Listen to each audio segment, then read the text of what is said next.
दिल को छू लेने वाली कहानी। उस दिन सवेरे 6 बजे मैं अपने शहर से दूसरे शहर जाने के लिए निकला।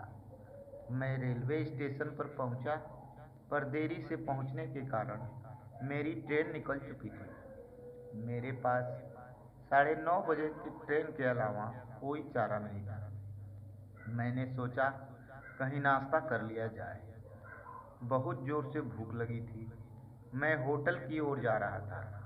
अचानक रास्ते में मेरी नज़र फुटपाथ पर बैठे दो बच्चों पर पड़ी। दोनों लगभग 10-12 साल के रहे होंगे।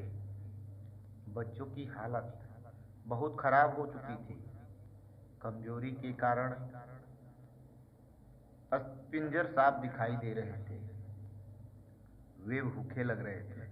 छोटा बच्चा बड़े को खाने के बारे में कह रहा था। बड़ा उसे चुप कराने की कोशिश कर रहा था। मैं अचानक रुक गया। दौड़ती भागती जिंदगी में ये ठहर से गए। जीवन को देख मेरा मन भर आया और सोचा इन्हें कुछ पैसे दे दिए जाए। मैंने उन्हें 10 रुपए देकर आगे बढ़ गया। तुरंत मेरे मन में एक विचार आया, कितना कंजूस हूँ मैं। 10 रुपया क्या मिलेगा, चाय तक ढंग से नहीं मिलेगी। स्वयं पर शर्म आई। फिर वापस लौटा। मैंने बच्चों से कहा, कुछ खाओगे?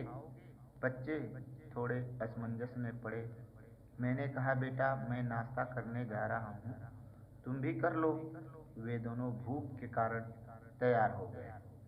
उनके कपड़े गंदे होने के कारण होटल वाले ने डांट दिया और भगाने लगा। मैंने कहा, भाई साहब उन्हें जो खाना है वो उन्हें दे दो, पैसे मैं दे दूंगा।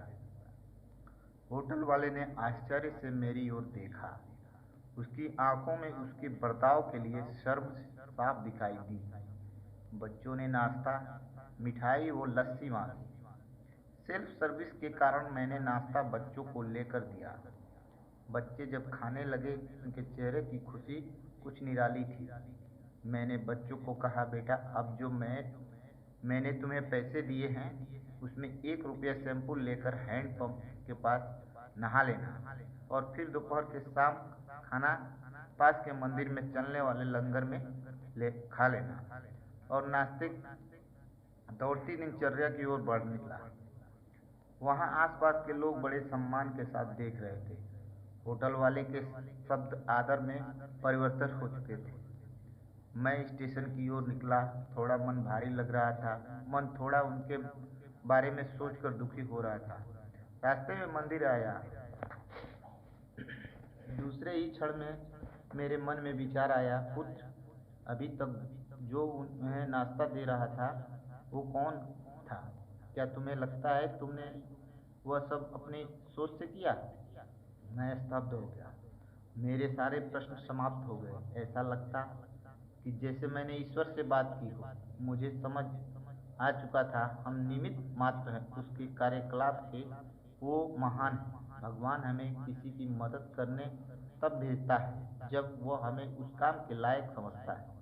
किसी की मदद को मना करना वैसा ही जैसे भगवान के काम को मना करना। तथा आपको कोई भूखा लाचार मिले या उसे खाने के लिए मांगे तो आप अपनी सामर्थ्य अनुसार मदद जरूर करें, क्योंकि स्वयं भगवान ने आपको इस काम के लिए चुना है। चलिए आज की सुहानी सुबह का शुभारंभ करें कुछ इसी संकल्प के साथ कि भिक्षावृत्ति को हम बढ़ावा ना दें, लेकिन असत लाचार और भूखे की मदद हम जरूर करें।